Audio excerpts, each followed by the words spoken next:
যদি আপনাদের জন্ম যে কোনো মাসের এই ডেটগুলোতে হয়, তাহলে কিন্তু আপনাদের মূলাঙ্ক হবে নাম্বার ৭।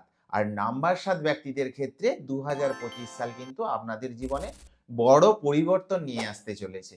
কারণ নাম্বার ৭ এর ব্যক্তিরা কিন্তু একটু অন্তর্মুখী প্রকৃতির হন এবং এদের মধ্যে সবসময় এরা রিসার্চ অ্যানালাইসিস করতে থাকেন। এদের ইন্টেলেকচুয়াল পার্সোনালিটি থাকে এবং এরা বন্ধু নির্বাচনের ক্ষেত্রে খুবই বেছে শুনে কিন্তু এরা বন্ধু নির্বাচন করে এবং এদের লাইফে খুবই সিলেক্টিভ ফ্রেন্ডস থাকে।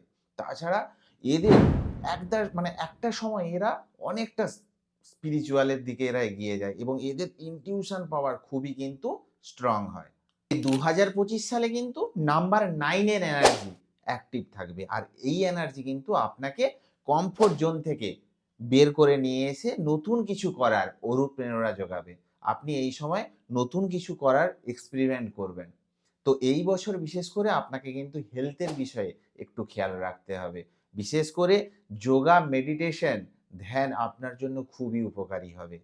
তাছাড়া আপনাদের হেলথ প্রবলেম হলে কিন্তু সেটা সহজে কিন্তু আইডেন্টিফাই হয় না বা আইডেন্টিফাই হতে টাইম লাগে বা যদি হেলথ প্রবলেম হয় সেটা অনেকদিন ধরে চলতে থাকে। তাই এই ধরনের সিচুয়েশন থেকে মুক্তি পেতে প্রত্যহ বিশেষ করে ২০২৫ সালে হনুমান চল্লিশা পাঠ করুন। যাতে কোনো প্রকার কষ্ট আপনাকে না সাফার করায় বা কোনো কষ্ট আপনাদের উপর মাথাচাড়া দিয়ে না উঠতে পারে।